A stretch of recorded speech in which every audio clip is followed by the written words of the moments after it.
Welcome back to the Crypto Clown World podcast. It is the 1st of June 2024. I am your host with the honks, Jason Bruce. Honking back in. With me as always is my co-host, Mr. Christopher Lundy. How are you today, sir? I'm doing well, man. I'm winning, but not like Charlie Sheen today. I'm winning more like Rocky. Yeah. All right, there you go. Sometimes you got to go 12 rounds, man. Um, Yep. so here we are again. It's the 1st of June. There's a lot going on, as always. Markets have been a little bit sideways. But in terms of what's going on in the news and stuff around the world, there's been a lot to discuss, a lot of ups and downs, and a lot of things that may affect the markets going forward for the next several months and into next year. So, with that said, there is a top story that may have some, global and geopolitical impact on everyone. So, I'll let you kick it off, Chris, and we'll see what you got. Excellent. Thank you, Jason. So, you know, as many historians have stated over many centuries and millennia, uh, the from a geopolitical perspective, if you are not able to move transit, you're not able to survive. You're not able to exist. Trade is the lifeblood, not of just of economies, but of human civilization. Without trade, everything stops, which is why wars are used primarily as a mechanism to shift trade routes that are more favorable for specific either groups of people, nation states, conglomerates, or uh, people behind the scenes. Now, in this context, it's a relatively simple root cause analysis here. So here it is. I've got a list of three charts here that I'm going to just talk through. And this is about the effect of global marine shipping. This is all marine shipping due to the Yemeni blockade in the Red Sea. So now, in a previous show, sometime in the last month or two, I went over how the shortest distance between China and Europe is available through a North Sea transit route, right? So here is where we're at right now. So the transit routes from, let's say, the northeastern tips of Malaysia, after you get outside of Singapore and Indonesia, once you get through that waterway, the previous route to Europe would take you through the Indian Ocean, and you go off the southern coast of Sri Lanka, and then that route would take you into the areas entering the Gulf of Oman, and then eventually the Red Sea. And then you would pass through that, through the Suez Canal, and then you would get into the Mediterranean that way. Well, that route is pretty much persona non grata for most global shipping at this time because it's seen at least an 80% drop in individual ports throughout that entire transit route. So, what it is now, in order to get goods from Shanghai into North Africa, instead of going through there, it has to go through Singapore, down all the way around the Cape of Good Hope to the southern tip of South Africa and around Madagascar, and then due northeast past uh, the most extreme tips of East Africa, and then you can, from that state, offload your cargo through the Strait of Gibraltar, or you can head up there past Tangier or Mediterranean ports, and then head up to Rotterdam, Hamburg, and ports in Norway, Sweden, etc. Now, the shortest of these routes is actually through the North Sea. So that particular route is only going to be available to friendly countries. Now, if we look at these charts with a little bit more detail, um, and this is the source of this is the Financial Times and ONS data. This is Cape data for the week of February 26th, was deemed too unreliable from this year, so it was excluded from the chart. So if we look at the ships that are opting to go around Africa and then through the Suez, since January of this year, it's gone from approximately 400 ships daily to approximately 650 to 700 ships daily, almost a doubling of that. And the rates that people are having to pay for shipping container insurance and transit insurance has also gone through the roof as well. But speaking of which, the freight rates have gone up, uh, but they haven't gotten anywhere near their uh, quote pandemic close quote highs uh, in 2022, and the highs took place in the first few months of 2022, just before the start of the Ukraine war. Now, of these, the freight rates from East Asia to Northern Europe it went up to as high as $14,000, and then they went back down. Actually, that's dollar per 40-foot equivalent unit. Yeah, that's dollars per a 40-foot equivalent unit. So that's the measurement, because obviously we're talking about freight rates here. So East Asia to Northern Europe is 14 grand at its peak. East Asia to the U.S. West Coast was about 8 grand at its peak. East Asia to the U.S. East Coast was almost 12,000. And as of right now, we've got both the East Asia to U.S. West Coast and East Asia to Northern Europe sitting at around $5,000, and East Asia to the U.S. East Coast sitting around 6,000. So, what does this mean? Well, this means that lockdowns are far more effective at driving shipping prices higher, and the associated problems associated with that than wars are. Because if you look at that, the peak of that was easily more than double the freight rates that we have seen historically. So I expect that there is going to be more soft power negotiation, especially in between Middle Eastern countries, China and Russia, to utilize uh, closed corridors that only they will gain access to. So there's a redrawing of the map here, and the freedom of navigation of Western vessels is going to be severely curtailed as a result of these trends. So keep an eye on that, and keep an eye on shipping container rates over the course of the next year, especially. Moving on. As expected, President of the United States, Joe Biden, has vetoed Congress's crypto custody bill, and this was reported on Axios, and that was approximately 1 day ago when this was published. Here's the leader. So, President Biden has vetoed legislation that struck down the SEC's special rules for custodians of crypto assets, and they're going over why it matters. And they're stating that the SEC policy could be a major impediment to traditional financial companies offering services that involved holding onto customers' cryptocurrency. Um, the problem with the SEC is they consider that their definitions of what a broker dealer is are so overbroad. Your pet sitting in the other room could be a broker dealer. I mean, I'm exaggerating a little bit, but essentially, what the bill wanted to do was kick the SEC out of the crypto industry entirely.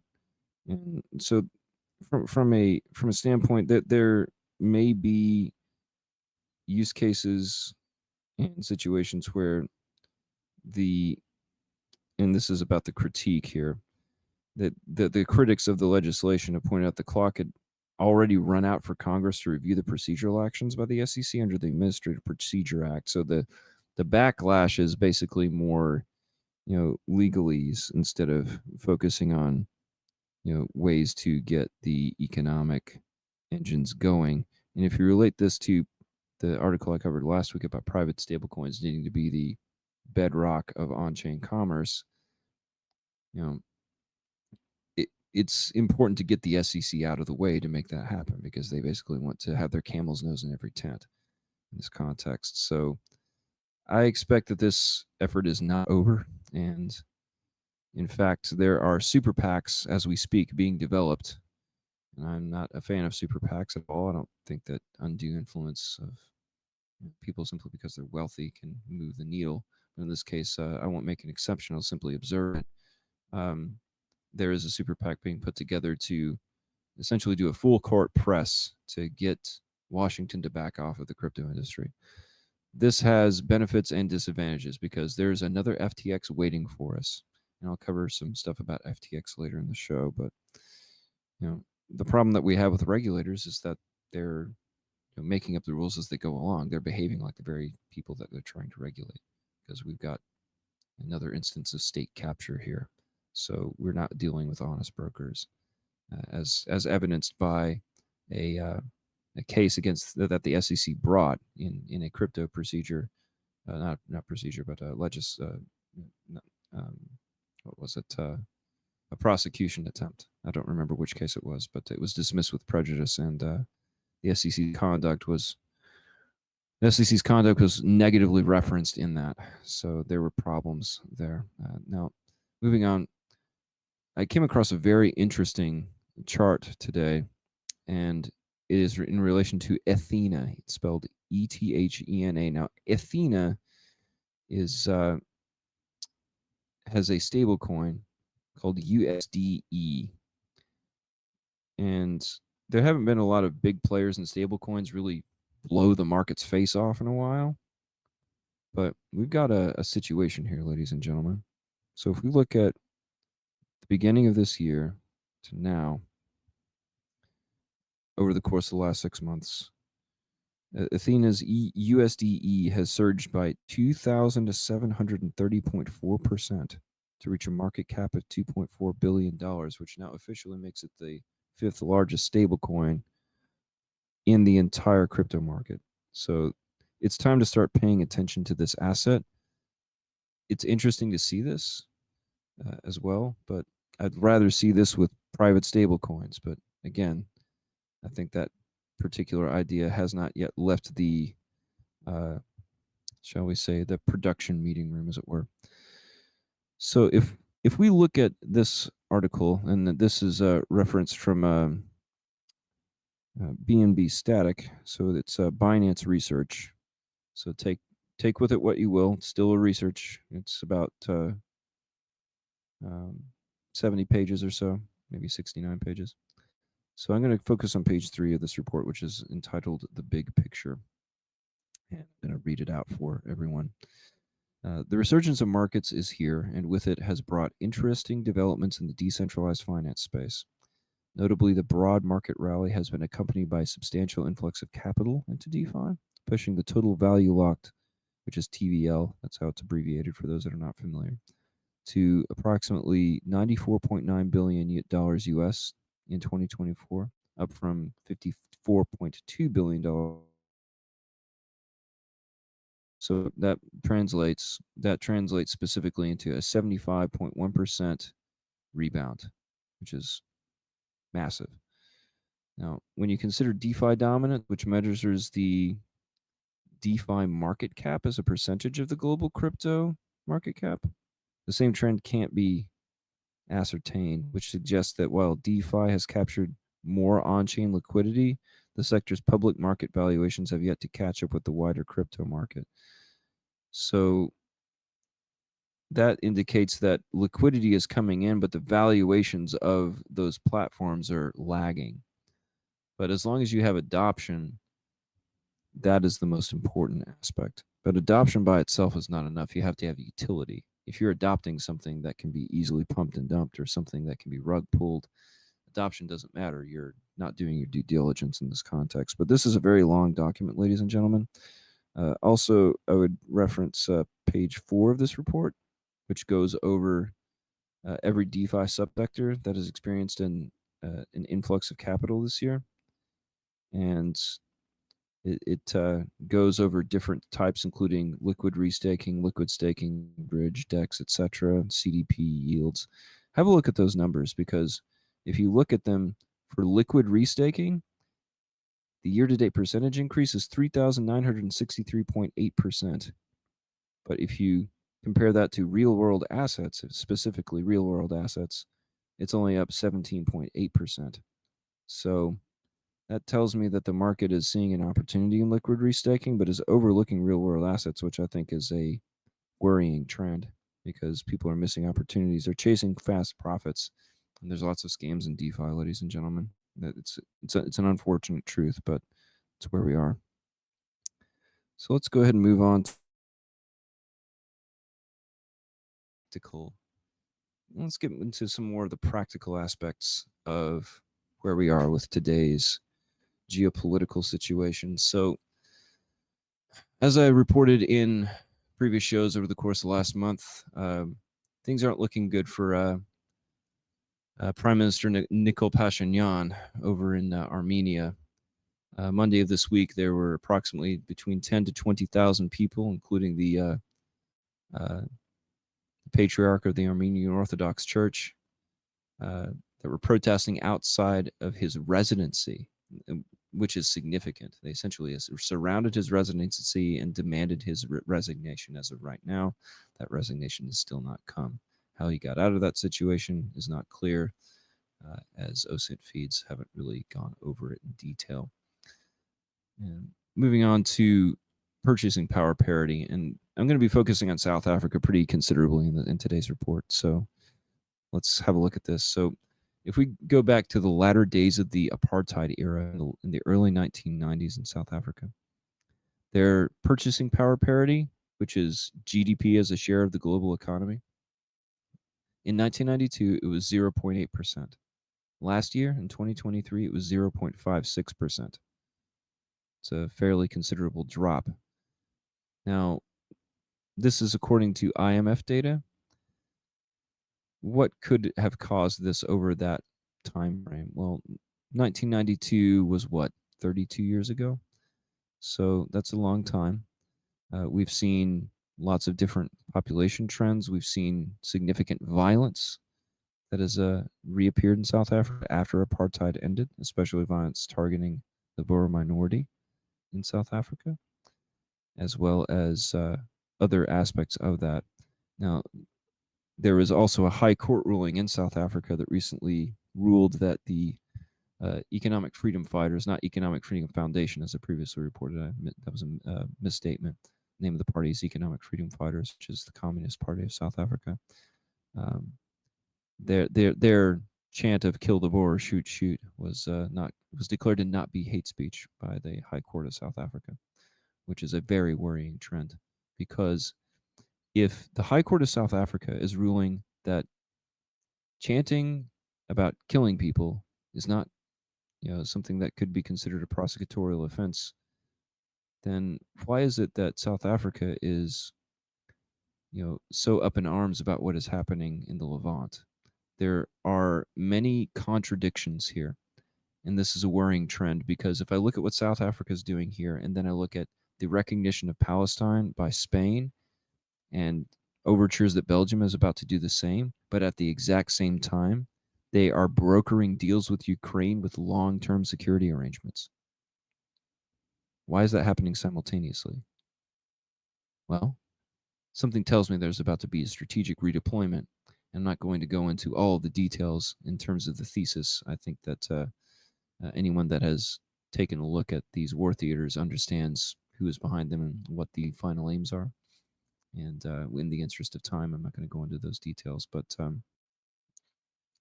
the bottom line is that when you have civil strife, civil conflict, and these types of problems, it's going to reduce your purchasing power parity, because people aren't going to want to do business with a country that they consider to be, violent, self-unaware crazies. They're going to keep a safe distance from that.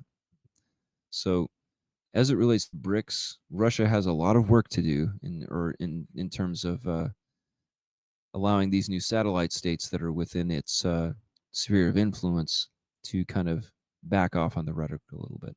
So expect that to go on. More on South Africa later in the show. Now, very interesting, shocking property data has come out of China of late, and this is based upon a an industry survey about new home transactions. Okay. So 1 week after China announced new measures to stimulate the property market, and this was on May 17th, which was last month, 53 major cities in China saw new home transactions totaling 4.11 million square meters. That represented a week to week decrease of 7.7% and a year to year decrease of 29%. So, this is what happens when you bail out bankrupt property markets. They continue to go down more and more. This is what happens when you privatize gain and socialize risk. It leads to demographic destruction, and it leads to a property market apocalypse that essentially has to flush out all of the excessive leverage in order to bring the price of an asset back to a realistic representation of what it is actually worth. And since we're dealing with beggar thy neighbor financial extortion, very high debt levels, and these types of things, there isn't really a counter narrative that China really brings to the table other than soft power narratives. Because if they had their act together and they didn't do ridiculous things such as their one child policy that lasted from 1979 to 2016, uh, uh, I believe there was a report from the American Institute of Economic Policy Research that predicted a 60% decline in China's population by the end of the century as a result of these uh, one-child policies. And apparently, there are less than 10 million couples in China that are childbearing ready, and this is in a country of quite a few people. More at last count, I think it was more than a billion people, which is considerable. That's a drop in the bucket. So, uh, moving on. Big article out of Zero Hedge this week, and that was published on May 24th. And the title of the article is exposing the CIA's secret effort to seize control of social media. And here's the leader. Quote, while the CIA is strictly prohibited from spying on or running clandestine operations against American citizens on U.S. soil, a bombshell new, quote, Twitter files, close quote, report reveals that a member of the board of trustees of In-Q-Tel, In-Q-Tel is the CIA's mission-driven venture capital firm. They're basically behind all of the CIA's front companies that you think are private companies, but they're actually CIA owned. Along with former intelligence community, IC, and CIA analysts, were involved in a massive effort between 2021 and 2022 to take over Twitter's content management system, also known as a CMS. That's the technical term for a content management system, CMS. And Michael Schellenberger, Matt Taibbi, and Alex Gutentag were reporting over at Schellenberger's public. Subscribers can check out the extensive 6,800 word report and the article. So if you want to read that report, have a look at that article. Now, according to the thousands of pages of Twitter files and documents, those efforts were part of a broader strategy to manage how information is disseminated and consumed on social media under the guise of combating so-called misinformation and foreign propaganda efforts. So they're trying to create a walled garden of information that you can't escape from. As this complex government-linked individuals and organizations have gone to great lengths to suggest that narrative control is a national security issue. It's not a national security issue for us. It's a regime security issue. Okay, so the national security state considers themselves to be the nation, not everyone else around them. That's an important ideological construct to understand about the security services. They believe they are the nation, okay, and that everyone else is basically just, trotting along to do their bidding. That is the degree of, full spectrum dominance ideals that they espouse. Now, according to this report, the effort also involved a longtime intelligence community contractor and senior DoD research and development official who spent years developing technologies to detect whistleblowers, branded as so-called insider threats, such as the leakers to WikiLeaks or Edward Snowden, etc. Now, the proposed head of the DHS's aborted Disinformation Governance Board, which is very Orwellian sounding, right? And that proposed head, her name is Nina Yankovic, or I believe that's how you pronounce her name, or Yankovic, or Yankovic, one of the two, who aided U.S. military and NATO hybrid war operations in Europe.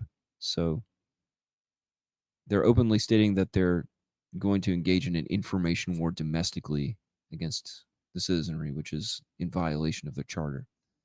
So I would expect that these types of actions are going to lead to some very serious backlash and large questions being raised down the line as to whether or not intelligence agencies can be prosecuted or sued or shut down, something like this. I think that there is going to be significant public pressure as a result of these hoaxes like the Steele dossier and things of this nature.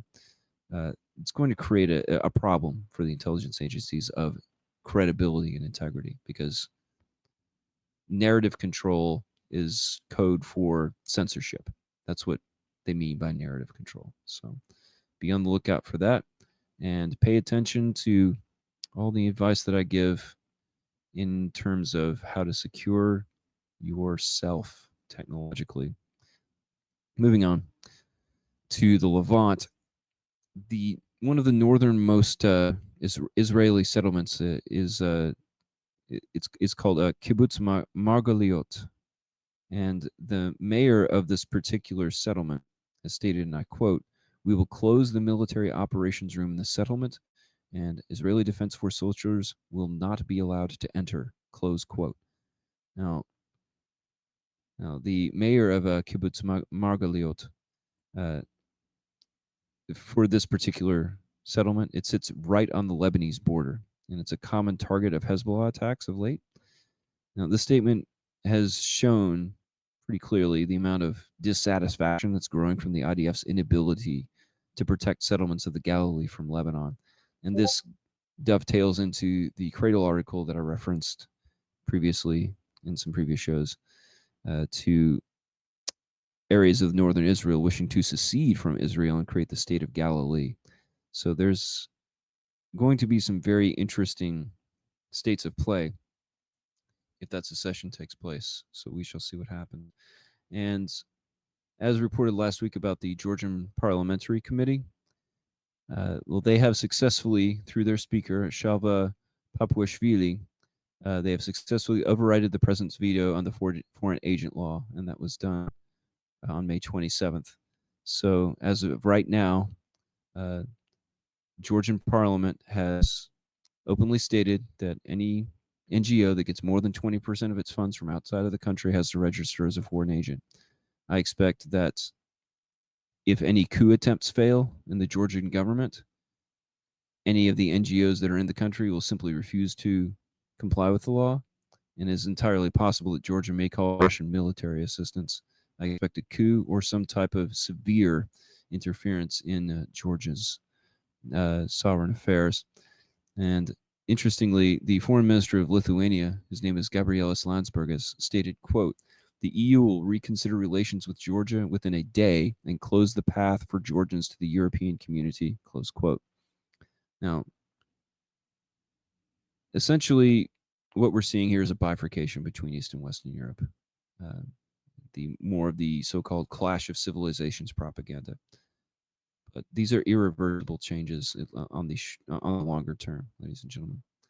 So whenever these types of pathways get closed off, that's going to affect Schengen, that's going to affect travel, that's going to affect bilateral relations.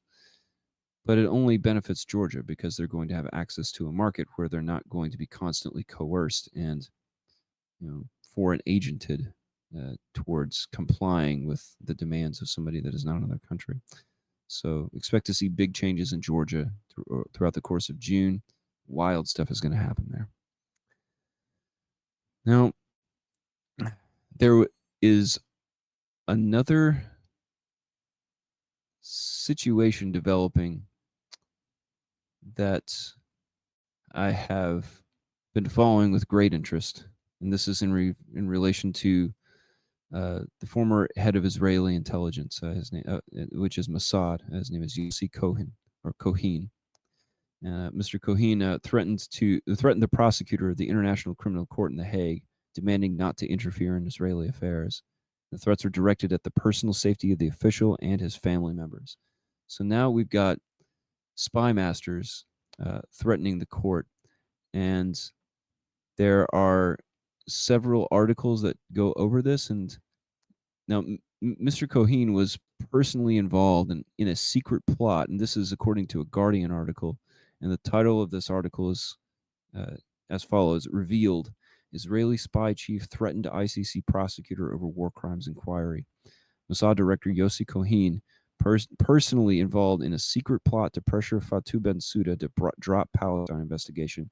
Now, this article goes over actually that the ICC has been building a case against Israel for the last decade. So this has been in the works for quite a long time, and that case started getting built after Operation Cast Lead in the late 2000s. I believe it was 2009, which was another operation that was that targeted Gazan civilians and killed a large number of them. So after that particular operation was when this case was started up, and significant pressure has been placed upon them, and there are some very alarming statements in that document that I think you'll find very telling. So give that a read, ladies and gentlemen. Now, in other news, there was a speech that Donald Trump gave to a room full of predominantly, and this was this week on May 28th. I don't know if it happened on that day or earlier in the week. I don't see anything in this particular article that references it, but I need to get some more intel on that. But speaking to a room of donors, Donald Trump assured them that if he was reelected, he would start to crack down on pro-Palestinian protests on university campuses domestically in the United States, which he described as a part of a, quote, radical revolution, close quote. Now, Trump vowed to set the movement, in his words, quote, back 25 or 30 years, close quote, if they helped him defeat Joe Biden in November's presidential election. He also pledged to expel any foreign students found participating in the protests, which have manifested as tented encampments in colleges across the United States. At a meeting in New York on the 14th of May, Mr. Trump commended the New York Police Department for clearing encampments at Columbia University and advocated for similar actions in other cities, emphasizing the need to stop these protests immediately. So, as I was stating in last week's show, Donald Trump comes forward as a purportedly pro-crypto person, but most people in the crypto community are pro-freedom. Anyone that's trying to shut down your freedom of speech is not your friend. Okay? So expect to see a lot of sleight of hand in this and a lot of backpedaling and gaslighting. There's going to be some situations that develop there. And, so no matter who you support politically or don't support politically, it's very important to understand what the threats to your safety are. And anyone that's protesting against a crime or genocide and is going to have their rights violated so that they can be deported, this is pretty severe. This is severe stuff, and it's, in my opinion, being done deliberately to provoke the United States population into some type of open violent revolt. And it is very important to be measured and to not take the bait for anyone that decides to protest, whether that they consider, no matter who considers their protests to be valid or not. And there is an effort within the national security establishment to essentially equate protests with terrorism. And let's not forget all of the protestations of the Bush administration in the early 2000s after Iraqis were protesting his presence there after the initial stages of the Iraq War, where he was stating that, at least they have the freedom to protest. And he was very, at least publicly supportive of those freedoms to protest, even in lands that he was occupying, even if it was just a smug response. So, and let's not forget that the governor of Florida, Ron DeSantis, worked at Guantanamo Bay. So just keep that in mind, ladies and gentlemen. He was there. Okay, so moving on.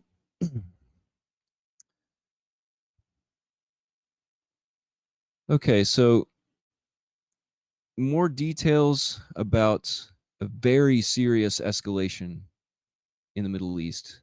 And this is a Mint Press News article. And the title of the article is an exclusive. So you're not going to find this article anywhere else. So here's the title of the article: Exclusive. Yemen braces for impending massive US led air and ground campaign. Okay. So something's about to happen there. So here's the leader. Senior military officials in Sana'a have informed Mint Press News of ongoing military preparations by the US, UK, and Saudi led coalition over the past 2 weeks. According to these sources, there are plans to initiate a significant aerial assault on the Yemeni mainland, focusing particularly on coastal regions in the west, which is where most of the ballistic missiles are, as well as areas in the south near the Saudi border. Actually, the Saudi border is in the north of Yemen, so that's probably a typo. Uh, This assault is expected to be accompanied by ground offensives carried out by factions aligned with the United Arab Emirates, Saudi Arabia, and Bahrain. Now, military and political insiders, this is skipping ahead, in Sana'a informed Mint Press News about the military exercise held on April 24th. And this was a military exercise that was dubbed, quote, Desert Flag 9, close quote, which saw the participation of Saudi Arabia, Israel, and other Arab nations in the Al Dahafra base in the Emirates. This maneuver is believed to be part of preparations for the announcement of a new military coalition ostensibly aimed at safeguarding international freedom of navigation in the Red Sea, Gulf of Aden, and Indian Ocean, as I was mentioning earlier in the show. So at the outset of the exercise, General Charles Kehoe, chairman of the U.S. Joint Chiefs of Staff, lauded the collaboration among allies in countering perceived Iranian threats. Right now, this is still going to be a pretty significant problem here, because we've got impending assaults on critical assets. Now, Ansar Allah, in response to this, has issued a grave threat to all of the coalition partners in this context. Now, and it's been confirmed that in the case of a U.S.-led ground invasion of Yemen, planned assaults by Ansar Allah will target not only U.S. interests and bases within the involved nations, but it will also target critical facilities and assets belonging to those participating countries, specifically and including oil installations. And they've also issued a threat of launching a large-scale and aggressive assault aimed at crucial installations, not just of these oil facilities, but of any type that you can possibly imagine in Saudi Arabia and the UAE. And now this warning, which is quite ominous, mirrors previous attacks, such as the devastating strikes on the Abqaiq oil facilities in September of 2019. Now, for those of you that aren't familiar, this happened almost 5 years ago. And this was during the latter stages of the war between Yemen, UAE, and Saudi Arabia, which was backed by the United States and financed by the United States. It resulted in a significant disruption to about half of Saudi Arabia's oil production. So I don't know if this war is or if this escalation is being provoked to drive up the price of oil to benefit the Saudi regime. But if it does, it's not going to benefit them very much, because this was just one attack that had a pretty brutal disruption to their oil production. And if there's sustained attacks, it could shut it off completely. Look at how effectively they've blockaded the Red Sea. So this is a major escalation, ladies and gentlemen, because the USS Dwight D. Eisenhower has come under attack twice in the last 24 hours by Yemen, and it's already been hit by at least one ballistic missile and perhaps at least one loitering munition fired by a drone. Okay, so it's already been hit. It's already been hit and damaged, and there's no mention of it anywhere in any type of standard mainstream press. Because the failures are ignored and the victories are lauded, right? That's how things go in war. The first casualty of war is the truth. That was true long ago, and it remains true today. And in speaking of truth, we got some more news from the FTX situation. So one of their former executives, Ryan Salame, is going with his compatriot Sam Bankman-Fried to prison but not quite as long as Sam Bankman-Fried. He's going to be there for 25 years, but Mr. Salame is going for 7.5 years. So that case is concluded, and when he will report to prison is not yet known. But that conviction is in place and the sentence has been carried out. Moving on to Thailand. I did cover the Thai hedge fund that was re- purportedly responsible for the decline of Red Lobster. But this is unrelated to Thai hedge funds or domestic economic situations with hedge funds there, except for the fact that there are more countries that are looking to leave the Western financial system periphery, and Thailand is one of them. And the Thai government has now approved a draft letter of the country's intention to become a member of BRICS. So Mexico's put that forward, Thailand has put that forward. And you notice that there aren't countries that are coming to IMF or saying, "Hey, let's do business," because they're trying to shut down that business. They're trying to close down the system. So this is a natural reaction. And what we're not I don't think we're going to see longer term like this Eastern and Western system. I think we're going to have a interspersed system that is more like a decentralized Silk Road. I think that longer term that's what we're going to see. But in order to see that, bad actors have to be, you know, set aside from the equation, or at least kept in their proper sphere so they don't do enough damage. So expect to see, excuse me, more crazy actions from Western governments to anybody that is trying to join BRICS or anything similar to it. Okay, so there was another report to The Guardian of a former Biden political appointee, and her name is Lily Greenberg Call. Now, Miss Greenberg is Jewish, and she decided to resign with 4 major points. And I'm going to read them. Okay, so Lily stated that she resigned on Wednesday, 15th of May, which was the 76th anniversary of the Nakba, because she could, quote, no longer serve at the pleasure of a president who refuses to stop another catastrophe, close quote. And she goes on to state that my former boss is the person who makes me feel most unsafe as an American Jew. The President of the United States has personally corrupted the idea of Jewish safety, weaponizing my community as a shield to dodge accountability for his role in this atrocity.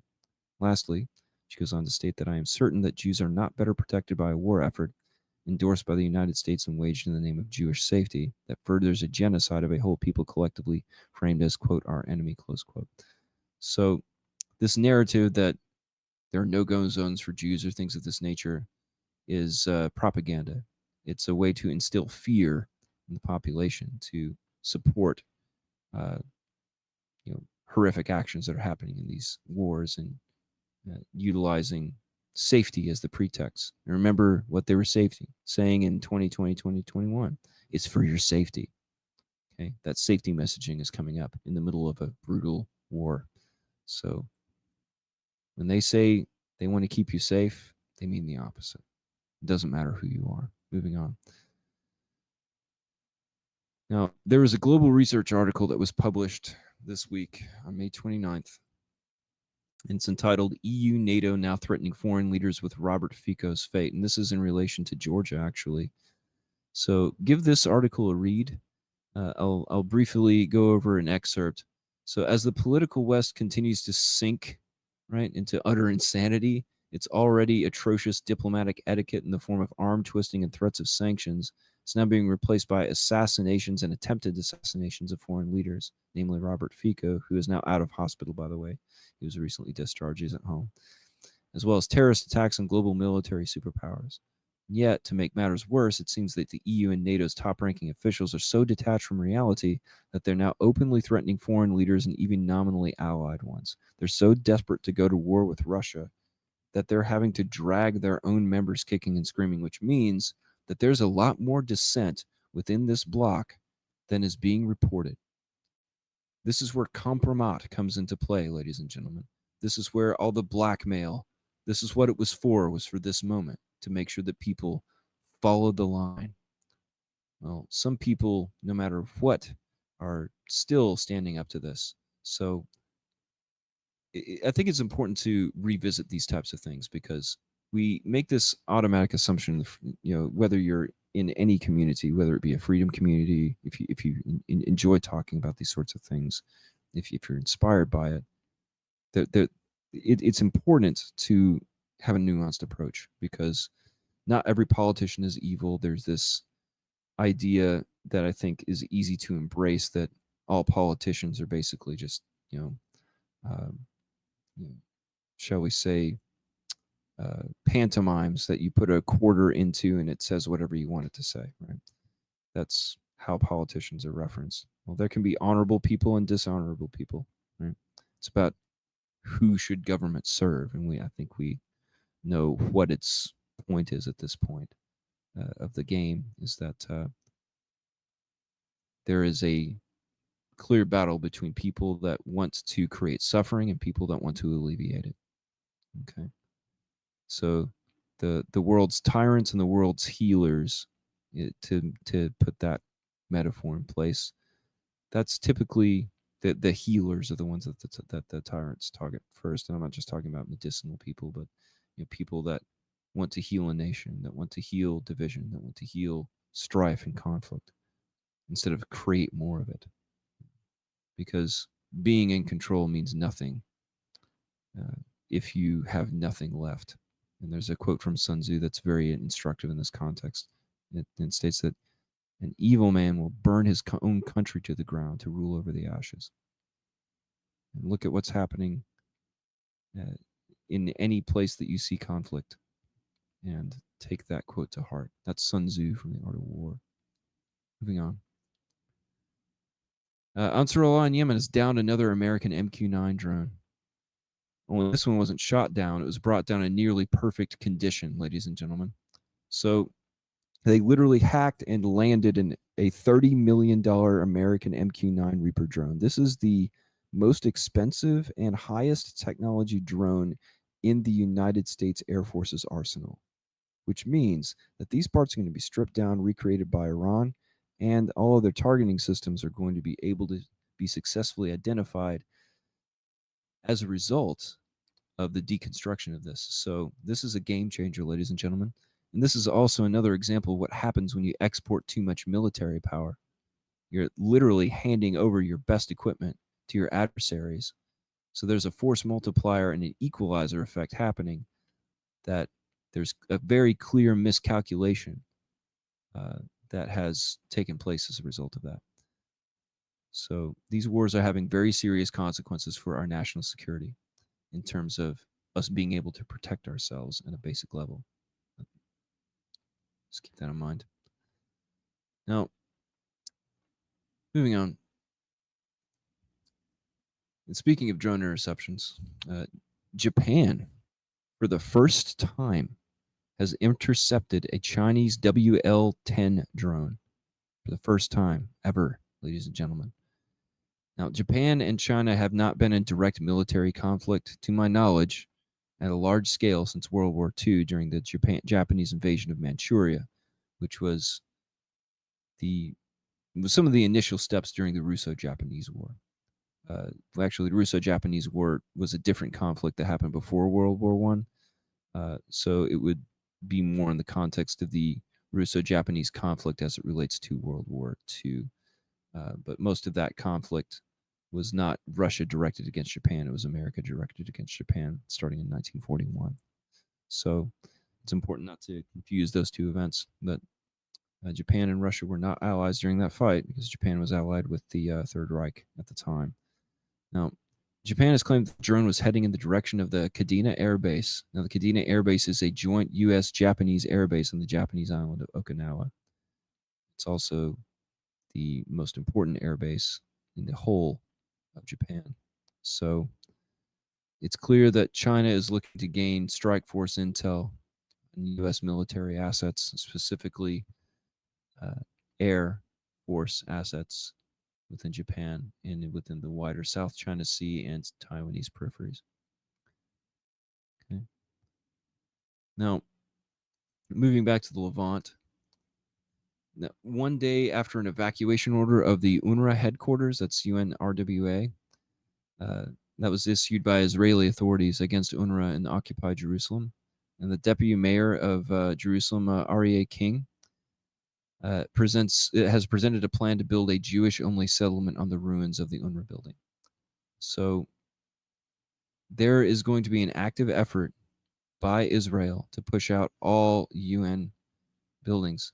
Now, if this happens and they move forward with this, it is entirely possible that there will be calls to expel Israel from the United Nations, because if they're destroying all of their buildings and they're bombing them to smithereens in Gaza, and they've even labeled the UN a terrorist organization, um, Israel has. That's how it works, is anybody that is opposed to them is a terrorist and needs to have their buildings destroyed, and we need to settle the whole thing. So it's a very heavy-handed approach, and I expect that this particular plan will go forward, and I think it will be successful, not because it was meant to be successful, but because typically, so long as this particular situation continues apace and Israel is able to direct resources to do these things, it's a possibility, but I don't think it will be completed. I don't think that's going to happen. And mainly that's because Israel's economy is very damaged as a result of the war. It's in the toilet. It's in a very bad place. But they are, even with all that's happening to them economically, militarily, uh, protests, you name it, they're still moving forward with these things. So just keep that in mind. Now, as for China, let's move back there. Now, as some of you may remember, there were uh, democracy activists that were later found to be NGO employees or NGO adjacent with the United States Agency of International Development, specifically the National Endowment for Democracy. Well, new article from a Hong Kong Free Press, and this is the title of the article. It's breaking news. 14 Hong Kong Democrats convicted, and 2 were cleared of conspiring to commit subversion in a landmark national security trial. And they delivered the verdict involving 47 of those particular protests on Thursday of this week. So they have been convicted, but the sentence has not yet been handed out. Now, I also had to look at an infographic recently from total asset casualties, not casualties in terms of destroyed people, but destroyed military assets. So, and this is specifically from air assets that have been shot down by Ansar Allah of Yemen. So the U.S. has 12 aircraft that have been downed, 10 MQ-9 Reaper drones, 1 V-22 Osprey helicopter, 1 Black Hawk UH-60 helicopter, and 1 F-16 warplane. Think about that, ladies and gentlemen. And they've also hit the USS Dwight D. Eisenhower. Okay, these are the best aircraft and aircraft carriers we have access to, and they're getting downed left and right. And there hasn't even been a standard escalation. If there's a real escalation, we may see a significant loss of naval and air assets in the Red Sea. But Saudi Arabia has had 63 aircraft down, and the UAE has seen 23 aircraft down. And these range from helicopters, Predator drones, to warplanes. Actually, the UAE had 2 F-16 warplanes downed, and in Saudi Arabia had an SA-365 helicopter downed as well as a Eurofighter Typhoon EF-2000 warplane. So Yemen is not some backwater country that does not know how to fight. These guys know precisely how to fight, and they have access to the highest tech anti-ship missiles in the world. So there's a fundamental rebalancing of the military power equation happening before our eyes. Regardless of the arrogant protestations to the contrary of the American political establishment, there is no way that they're going to be able to make this work for them. It's just not going to happen. So expect to see some surprises for the U.S. military over the course of the next 3 months. And having a look at another infographic, there's this is a major destruction with Western weapons on the territory of the Russian Federation. Now, of these, the Takeva R3 is the longest range missile stock that Ukraine has access to, and has a range of approximately 1,000 kilometers. And those particular ones reach as far north as St. Petersburg and as far as not just Moscow, but surrounding Moscow. So as a result of these ranges of missiles that are available to the Ukrainians, Russia is starting to execute some pretty significant airstrikes, targeting warehouses, targeting airfields, anything that could be used to launch an airstrike, multiple launch rocket systems, you name it. So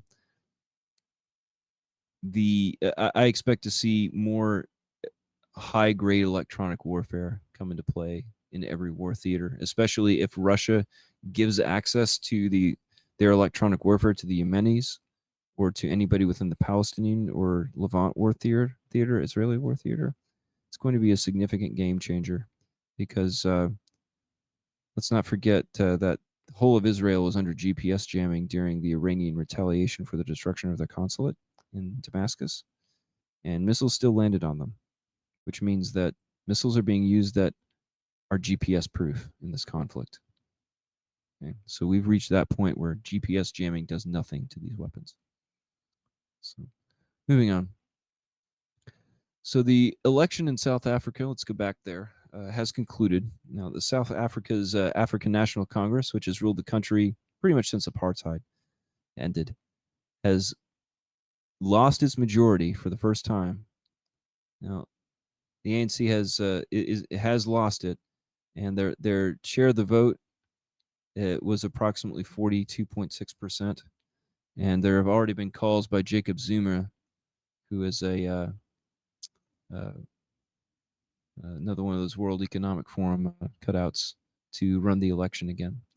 So this, in my opinion, is a clear effort to interfere in South Africa's elections as a result of the prosecution of Israel. So we shall see how that plays out, but I expect to see some sort of civil issues accelerating in South Africa. They already have insane unemployment. They have farm murders still, and now they have this. So there are serious signs of political instability in South Africa. Some of it self-made, much of it not. So just keep an eye on that. Okay, so coming up next with South Africa, and this is a very interesting infographic. Now, this tracks, there's an infographic I've been looking at from, and the source of this is the Index of Race Law, and the site is racelaw.co.za. It's the South African Institute of Race Relations, and it tracks South African race laws over the years and how many of them there were. And this goes back to approximately 1910. So in 1910, there were less than 5 race laws. At the peak of apartheid in the late 1970s to mid 1980s, the number of race laws was approximately between 110 to 120. Now it's estimated to be between 135 to 140. Only it's in the other direction. So anytime you oppress other people or limit their rights or do things of this nature, not in every instance, when you come to some sort of détente, is the favor returned in a diplomatic way. So now we've got race laws.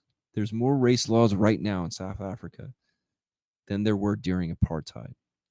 So what we have in South Africa right now is that apartheid has returned, only it's in reverse. It's aimed at non-black minorities such as whites.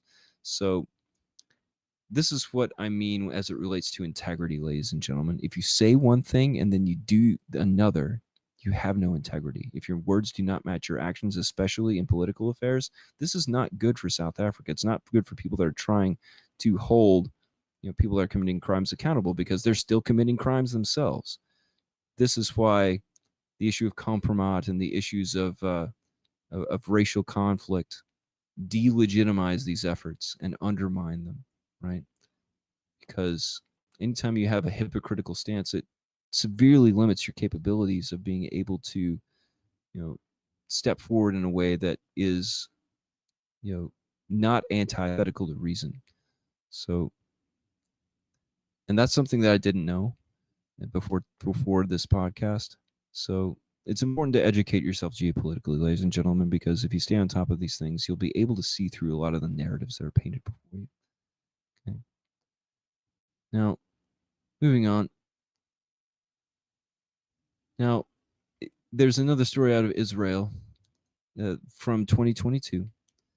Now, Haaretz revealed recently that in 2022, it was about to reveal the information that I reported earlier in the podcast that's only been recently revealed by The Guardian.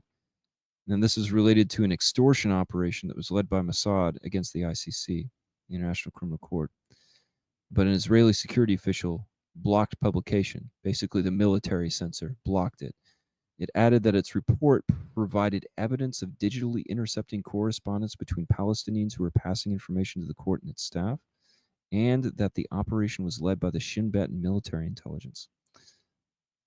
Haaretz also added that Israeli officials had confirmed the findings in the investigation, while government officials used emergency powers to prevent the story from being published at the time. So there have been extensive efforts to hide or cover up the fact that Mossad was directly threatening officials with some pretty serious stuff for coming after them.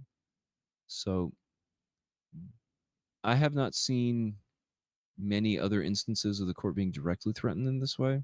I'm sure there's others, but anytime you see this, these are intimidation tactics. This is not uncommon. This is not uncommon with what you would have seen in,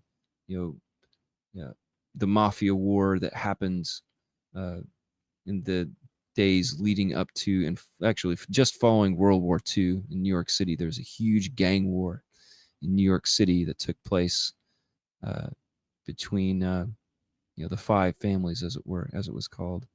And during that war, there were many murders of police officers. Anyone that tried to prosecute the mob, their families would be threatened. Their families would be kidnapped or murdered. And it was essentially a brute force negotiation, because the mob is still there. They didn't go anywhere. So it's important to understand that when these types of things happen, it's more of a power play, because we're talking about people that have access to considerable amounts of financial, military, ecclesiastical, diplomatic, and other types of resources, and they are not ashamed of using them. So be on the lookout for that. Okay, so we're coming up to some other interesting talking points, and I'm going to wrap it up here pretty soon. So I want to have a look at a couple of more, and I'm just going to wrap this up for today's episode after I cover these. Now these are mainly going to be on China, okay, and Russia. So China, as it relates to Evergrande has been fined $576 million for fraudulent business practices. Now, between 2019 and 2020, Evergrande Real Estate falsely increased its revenue and profit by prematurely recognizing revenue, resulting in the fraudulent issuance of bonds publicly offered on the exchange market. This is from the China Securities Regulatory Commission, that the stated in a statement recently this week. So what does this mean? Well, Evergrande has tentacles that extend to many different pockets, including the pockets of BlackRock, the pockets of Goldman Sachs, the pockets of sovereign wealth funds. In fact, BlackRock had approximately 1% of its entire portfolio in Evergrande. And a 1% haircut for BlackRock doesn't sound like a lot, ladies and gentlemen, but it's a considerable amount. Okay. And this is why I keep saying that BlackRock is in trouble, because they got caught using Tornado Cash. They got caught with their pants down with Evergrande, and now they're caught in a quagmire with Ukraine, which Martin Armstrong has predicted that BlackRock is going to lose that bet, and he's got a long-term short on BlackRock as a result. Martin Armstrong's track record on this is pretty stellar, so I tend to take his information with a little bit of a grain of salt, but he's rarely wrong, so it's possible that he's wrong, but it's very unlikely. Moving on to the last story of the day. Now, Tether is, as many people know, the operator of the largest stablecoin, uh, Tether USD. They stated that they recorded a net profit of $4.52 billion in the Q1 2024, and that was largely driven by interest from its holdings of U.S. Treasuries and appreciation in Bitcoin and gold. Now, interestingly, Russian commodities firms have been struggling to execute financial transactions with Chinese counterparts, right? And then now they started tapping a new method for settling those deals, and they're using stable coins, ladies and gentlemen. Remember what I've been saying about BRICS wanting to use Bitcoin as a settlement later for energy? Well, it's not just Bitcoin. They want to use stable coins too.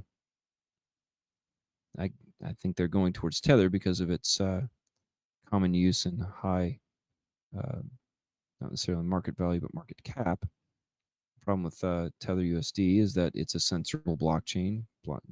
These things can be stopped if they find out what wallets they're using. So, how effective this will be is unclear. But at least two top metals producers, both of which are unsanctioned metals producers, have begun to use Tether Holdings Limited's stablecoin and some other cryptocurrencies to settle some of their cross-border transactions with mostly Chinese clients and suppliers. That's top executives of the companies stating, but this is stating it on condition of anonymity because they did not wish to be identified as the information was not disclosed to the public. And this was from a Bloomberg article. So we've got interesting situations developing with cross-border payments and transactions and things of this nature. There is an effort underway to decentralize finance on the national level. I think that's going to be a trend. I think it's inevitable, especially when you look at the liquid restaking market going up 3,900% this year. Something's going to happen there, so keep an eye on that. And Mr. Bruce, I did promise that would be my last talking point, but I made a mistake, so there's two more. But I promise it's only two more. I wanted to follow up on last week's top story, which was Microsoft's recall. So, though they're going even further, Microsoft plans some very interesting things for the Windows operating system, ladies and gentlemen. So, Microsoft's full goal is essentially to require subscriptions for Windows. And this is why the increases in required connectivity and other things that always require an account. The end goal is to basically clean you out, milk you dry. And at that point, they keep you in the cloud and they own you and they own your data. So they can control everything you do on your computer, right? If they don't like what you say, they can shut your computer down. There's already been, announcements that Microsoft intends to disable the computers of people who share non-mainstream content online. And there's an article from the Electronic Frontier Foundation that I encourage everyone to read. It's called Content ID and the Rise of the Machines. Read that, come back, and then read this article. And this is from Computer World. And the title of the article is Microsoft Wants You to Pay for Windows from the Cloud. Good luck with that. So have a look at that article and read it. A couple more points from it. If you own a business, or even if you don't, you're going to have a new recurring expense because Microsoft was on the brink of going bankrupt. That's why I mentioned that I expect them to go bankrupt because they weren't getting enough revenue from their products. Too many people were pirating their products. Too many people were doing those types of things, and most of their revenue came from the sales of those operating systems, or their Office products, which are usually one-time things. And then they changed to a cloud model where they can get significantly higher revenue for the same thing, but then they want to swallow up all of your data and have you.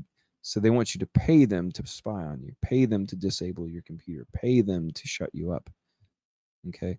This is an extreme act of desperation on Microsoft's part. And I think this is another signpost of their decline as a company. I do not think that Microsoft will exist in 25 years' time. Now, that's a very bold prediction, but this particular signpost is very clear. You know, these articles are about a year apart. There's two articles that I'm looking at. Uh, one is entitled "We're One Step Closer to Windows in the Cloud," and the one I just referenced. If you're on Linux, you're already out of that ecosystem. So get out of the ecosystem, ladies and gentlemen.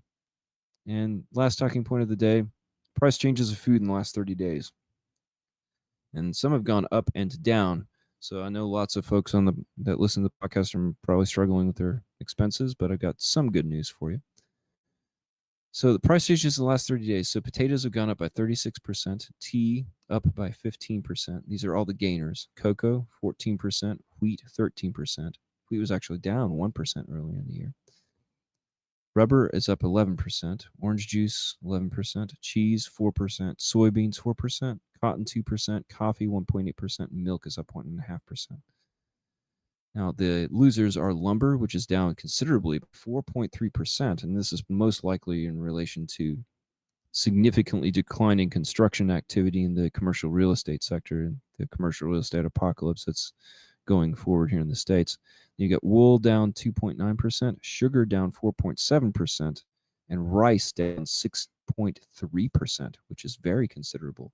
So if you're looking to stock up on long-term foodstuffs, get yourself some basmati rice. It's very nutritious, good for you, and might be able to catch the dip there. Now, with retail stocks, you're usually going to pay the same price for it. So if you buy in bulk, you can usually gain access to some of those discounts as the wholesale prices decline, but not always. But keep an eye open for those. Take a look at food price trends, changes, and anything that's going way up in price. If you can grow it in your locale, do so. Potatoes are easy to grow, so grow them. They're up 36%. That's not a crop that lacks in abundance. So backfill some potatoes, ladies and gentlemen. And that covers all my talking points, Jason. A little bit of a bumpy ride, but we got there in the end. No Over to you worries, for Chris. TA, sir. Yep, thanks as always, man. I think we briefly forgot to go over that thing with Santander too, where they were hacked. Yeah, Santander was hacked. Yeah. It was 30 million accounts compromised was the estimation. They're struggling to get a hold of all of the customers there. They did get hacked, but the accounts were not compromised, but names, addresses, dates of birth were. So again, this is why you do not KYC, ladies and gentlemen, because once they gain access to that information, they know where you live and they know how much crypto holdings you've got if they can isolate your wallet addresses. So this is another lesson on operational security. It's very important to protect it because when these hacks happen, it's not merely you just getting a letter in the mail. You might have some unwelcome guests show up at your door. So keep that in mind. Yeah, and I think Santander's had some connections to Ripple in the past too. So just Yeah, something I'm to not keep in familiar with mind. their connections to Ripple. I mean, Ripple has such insane capital behind it that they have partnerships with almost everybody, really. So that's not a blanket statement. It's just that they have lots of different connections with many of these large banks, not just in Europe, but across the world. So that being the case, from my experience in the technology industry, many customer databases are Microsoft Access databases, and Microsoft Access has some disturbingly easy exploits that you can run against it using Visual Basic scripts. In fact, I remember a time when I came across a situation where I received a file that was password protected by Microsoft Office. I did a simple search and I found a Visual Basic script that I could use to bypass the password entry, and it would give me a list of 15 different passwords that I could use to unlock it. Okay, so when you're utilizing Microsoft encryption, it's about as thin as tracing paper. You can bust through it by walking past it. So another reason to take your security seriously, ladies and gentlemen. Wow.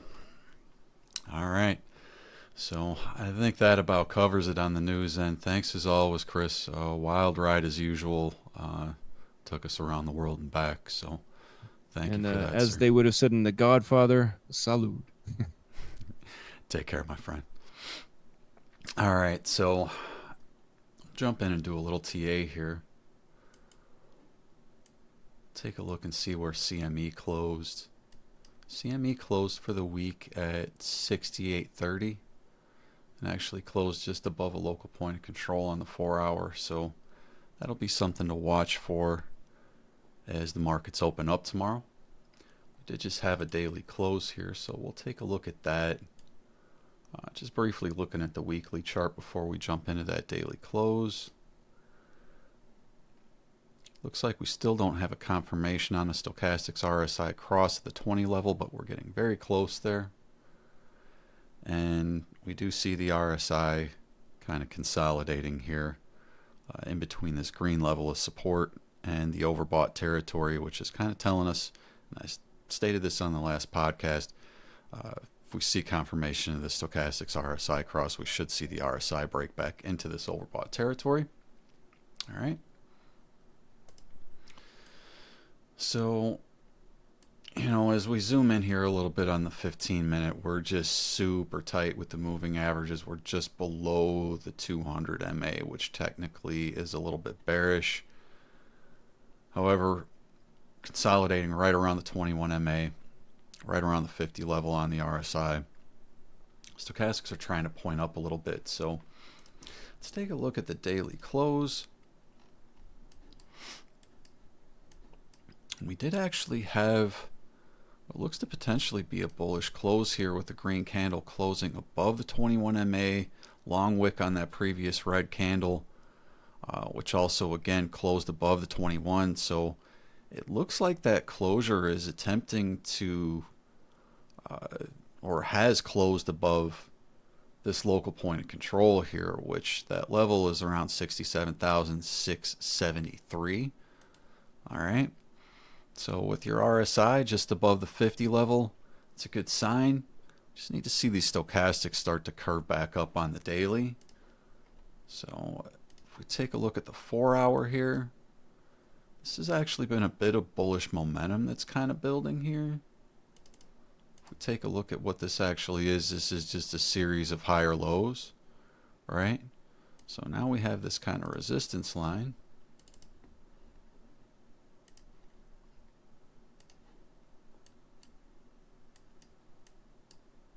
And if we just look at that as the resistance line, look at that wick as an anomaly, and then draw something like this. You may have like an ascending triangle.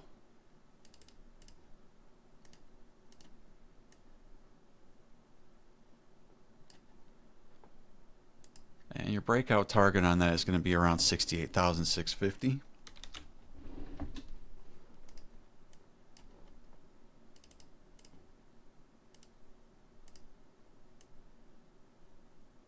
We see some breakdown or retracement from the point of control. Could retest a level just below 67,000. Let's put a fib on that real quick. See where that lines up with the fib. And it takes you right down to the 706, just below the golden pocket. So decent confluence there if there's a breakdown of the pattern. So this is going to be your local move. All right. So, I mean, anything in this range down here is fine. As long as we're holding this bottom structure. But if we were to see closures, not just on an hourly basis, but on like a 4-hourly basis below like around 66,700, I would start to get a little worried there at that point.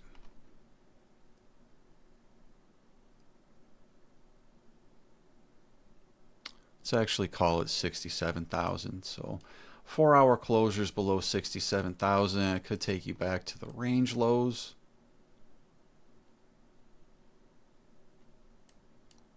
You've got your 200 MA here around 65K. That would be strong support if there was a breakdown going into the open on Monday. So I would be watching for that. My assumption is we'll stay sideways for the next 24 hours here or so. There's key moving averages that price action does need to get above on the 4-hour. You've got your 21 MA sitting at around 67,850. the 100 MA around 68,170 and the 50 MA around 68,320. Above that level, if this breaks out to that level and establishes it as support, I would look for more momentum to come into the market. So we'll keep an eye on that. Right now, the stochastics are in favor of a move up on the 4-hour with this RSI consolidating, with this price action very flat with the volume a little lower over the weekend. So may see some whales trying to take advantage right now as you see the price action on the 4-hour moving above this point of control locally at around 67,700. So we'll keep an eye on that for a potential breakout. All right. And just to kind of take a look here, just to get a little bit of confluence with our Bollinger Bands, as we were looking at the moving averages. On the 1-hour, the Bollinger Bands are very tight as well with consolidation above the local point of control, and that is on the Binance Tether US pair. Okay, we take a look at Bitcoin dominance. Right now we're getting this kind of ranging action.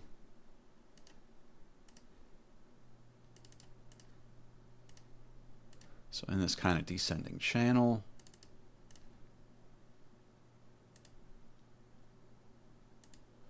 you're getting an expected retracement there, actually wick to the golden pocket.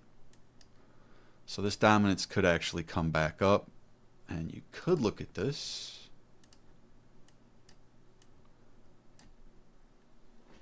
as a potential Adam and Eve, right? That was a little sloppy. Jeez. There we go.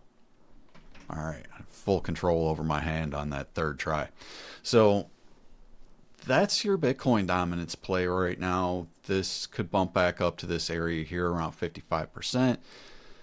Some people are still looking for a much larger play for dominance. Sometimes these Adam and Eve structures can, create a violent move. So, do we potentially see something where this move finally plays out to this area like I had talked about and kind of looked for a while, as that is sort of the Fibonacci that you would be looking for?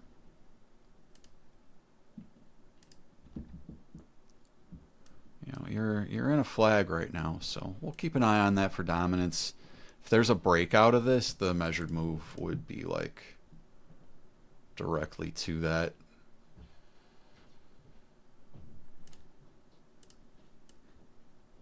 It would be something like that, right? So directly into that green area around 59%. So we'll keep an eye out for that.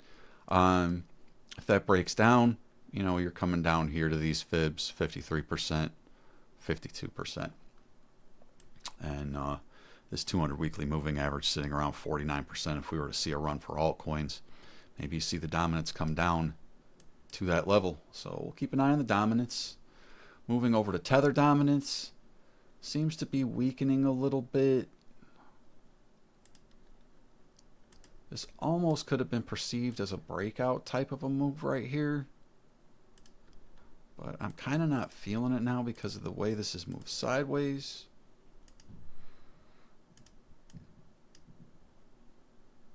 So I was kind of looking at this as maybe inverse head and shoulders as well. That doesn't seem to be confirming. You got 4-hour stochastics pointing down.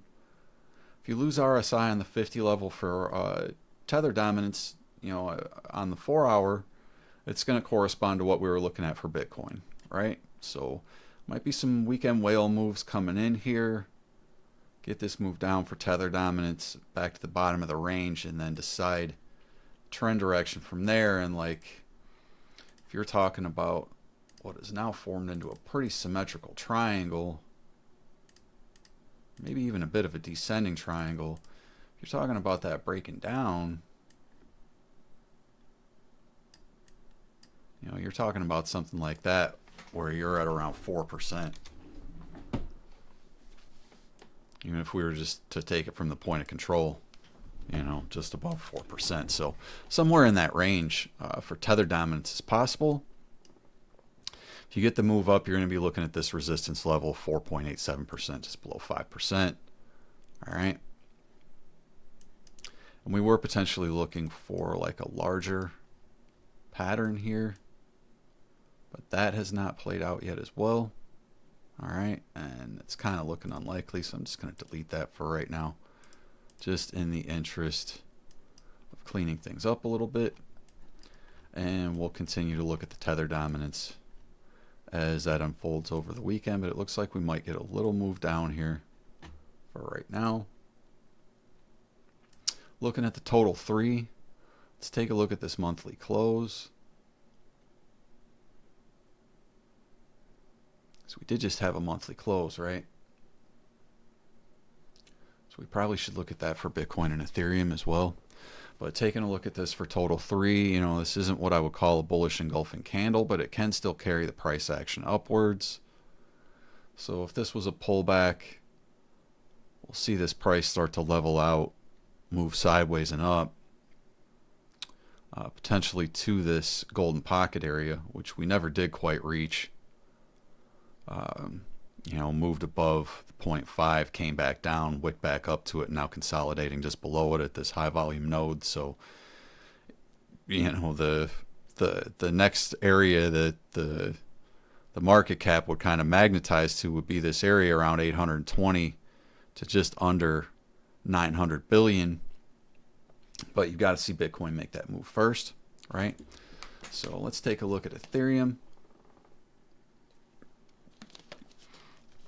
And I just want to clear something up here because I've just been hearing ridiculous things out there about how Bitcoin is, still controlling the market and Ethereum and altcoins aren't breaking out. Folks, this is a clear indication that this trend has reversed.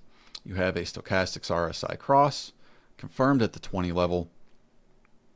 You have RSI just below 50 level waiting to confirm upon a breakout of this 21 MA. That's going to happen on this next candle up. All right, you're going to break the 200 weekly, and you're going to come right up to this this 21 MA on the monthly for the ETH BTC pair. So clearly Ethereum has broken out of the market cap dominance of Bitcoin, and that likely is a result of the ETFs being approved. Okay, so right now you're in this flag on the 1 hour. This is for the perpetual contracts on MEXC.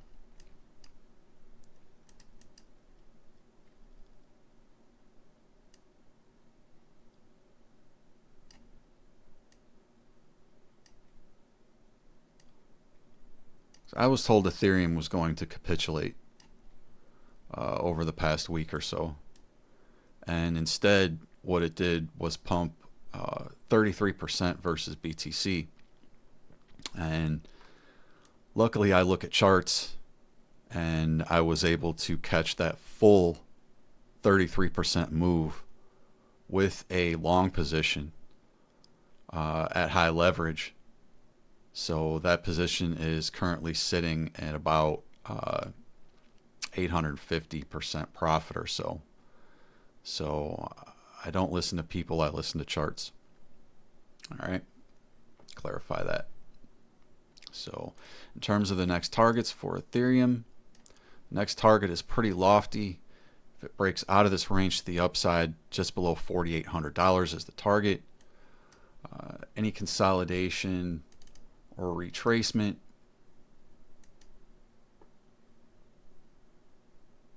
you're looking at into that range right there, potentially just below the golden pocket around 3350 to 3360 area for Ethereum.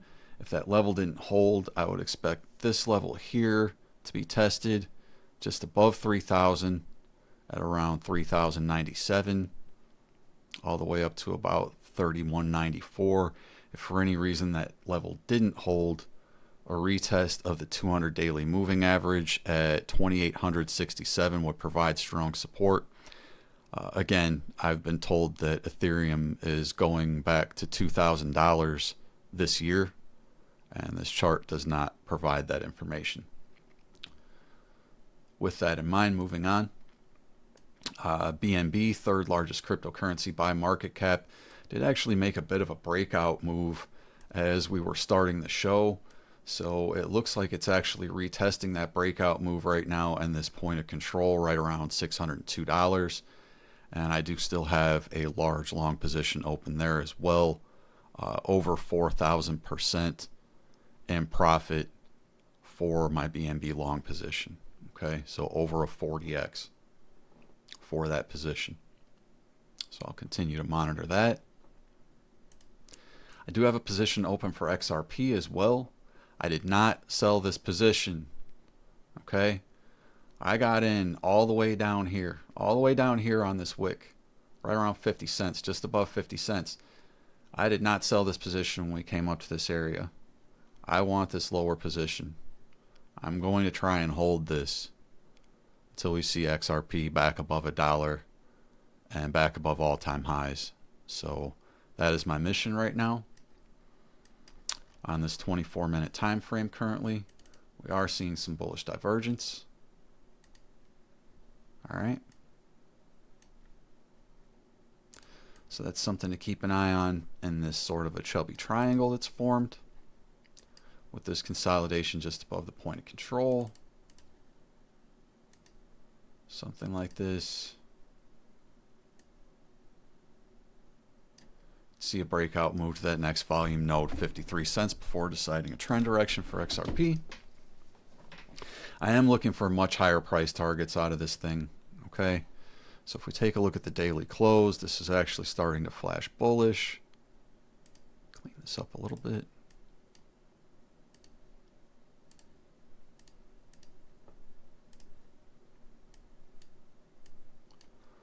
So we did have several red candles, and now it looks to be a potential inverse hammer reversal for XRP.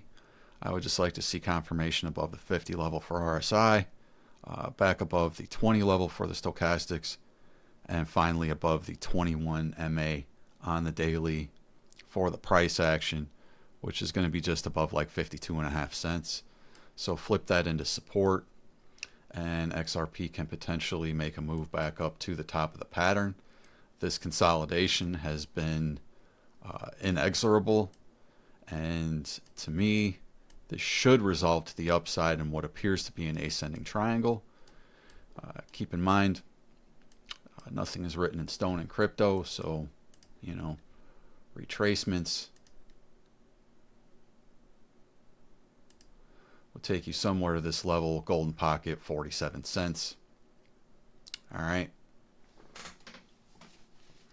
And obviously, if that level were to be hit, I would experience a liquidation, but I do currently have stop loss at break even just above 50 cents.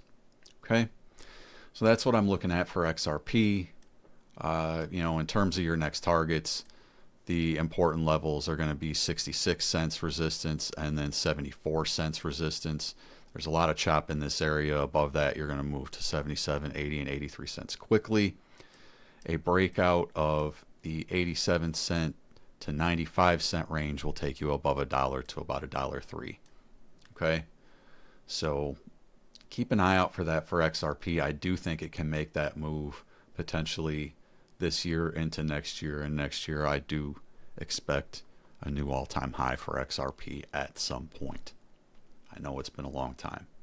Okay, so moving on, Aerodrome Finance. We will continue to monitor this coin as well.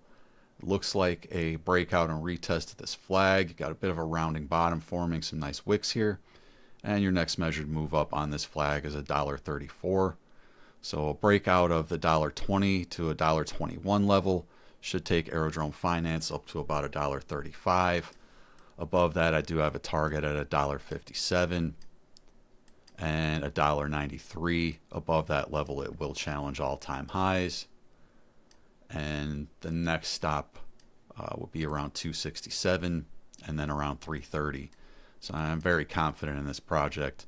A very high conviction level for Aerodrome Finance on Coinbase. All right. Moving on. We covered Notcoin on last weekend's podcast, and it did not, disappoint. Okay.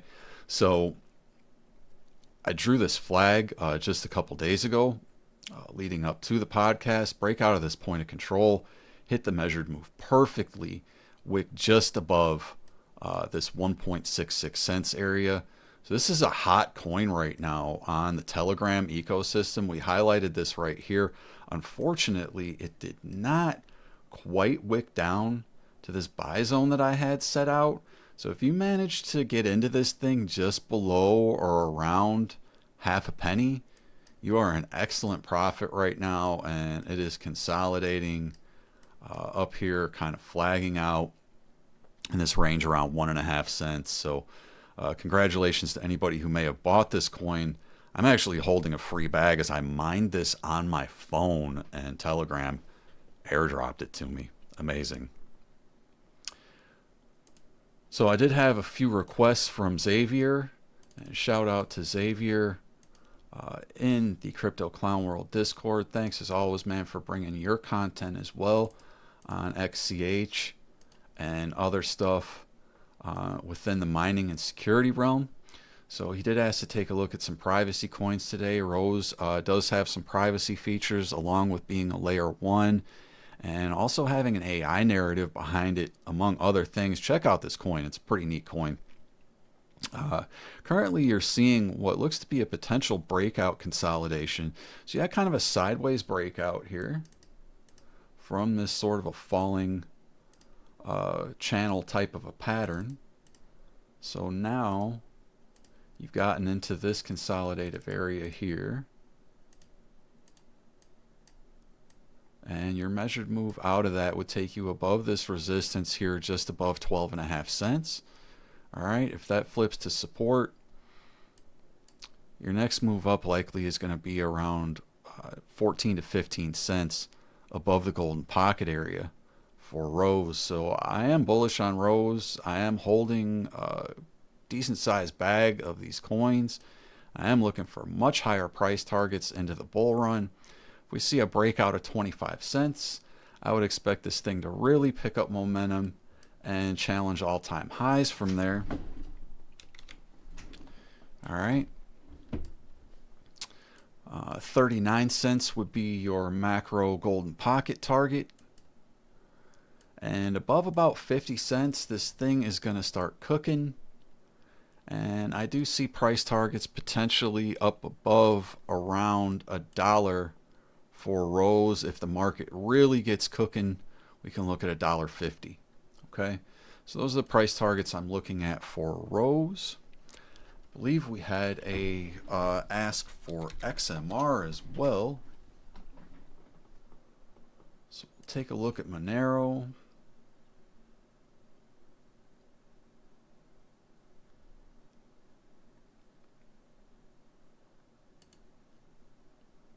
Take a look at this USD chart. And this asset took a beating, unfortunately. There was some FUD around it back here.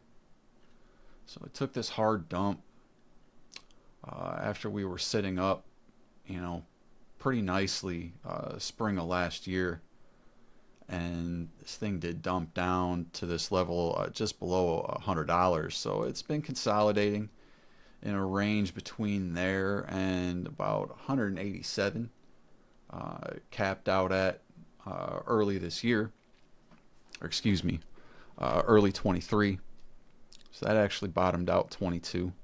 I apologize. So there was capitulation early 24, right back to that level. So it really just revisited that supply level. Holders of this coin should not be concerned. I honestly don't even think that any of the potential projections that I put out have been interrupted by this move down. If anything, it was just a liquidity grab. And right now, on this daily local point of control here, see if this thing will adjust here again. You've actually got consolidation that's taking place just above this local point of control and actually just above the 200 daily moving average as well. So if that flips into support, your next target is around $178 at the 200 weekly. If the 200 weekly moving average flips into support, that should start a new bull move for Monero. And we'll zoom out here Just want to take a look at the monthly close, see what that looks like. The monthly close was actually bullish.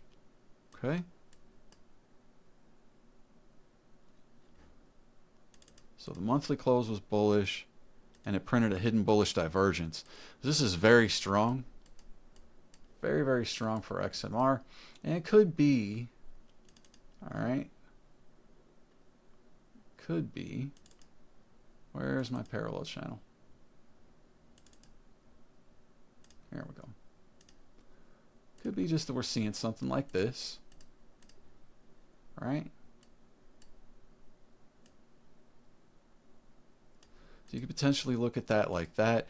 You could see a triple top, all right? You could see a triple top in 25 around this area, around $580, okay? But this certainly could go higher, all right? It certainly could go higher.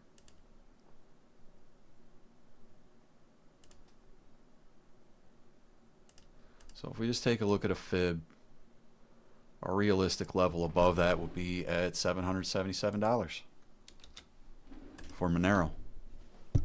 All right. So if I were in this coin, I wouldn't be looking to play around with any of these levels here. I would be looking for the top of this channel and, you know, potentially this move here if we see a really, really bullish market come in.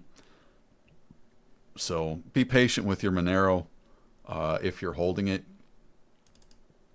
It actually just came out of a really good accumulation zone. So for anyone who's been buying or accumulating this, you know, it might not be like the biggest gainer in the bull, but, you know, maybe if we get really, really bullish, maybe you can see like a 10x from the bottom. Okay. So that's what I'm seeing for Monero. And then last call was for Zeph. Zeph, I believe, caught a beat down in this last altcoin move. All right.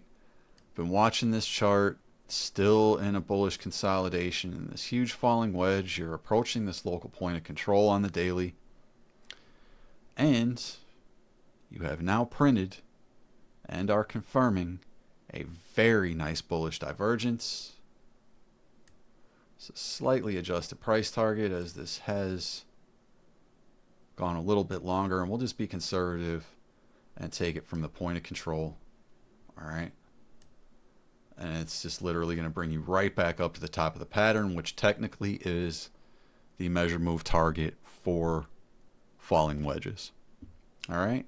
So if you're holding this coin, it's currently down around, you know, just below $4. If you're mining it, that's awesome. If you bought some and you're down on your bag, I would recommend buying some right now. Not financial advice. As always, nothing that's said on the show should be construed as financial advice. Please get yourself a financial advisor. Do your own due diligence and research before jumping into any coin, investment, project, or trade. With that said, if you've made it this far, I thank you from the bottom of my heart sincerely. Make sure on your way out, if you haven't, honk that like button. We did a great job with that last week.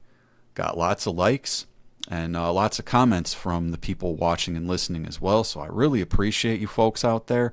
If you haven't for any reason, get subscribed to this channel. Hit the bell for notifications. We're going to bring you these podcasts and more videos in a timely manner going forward.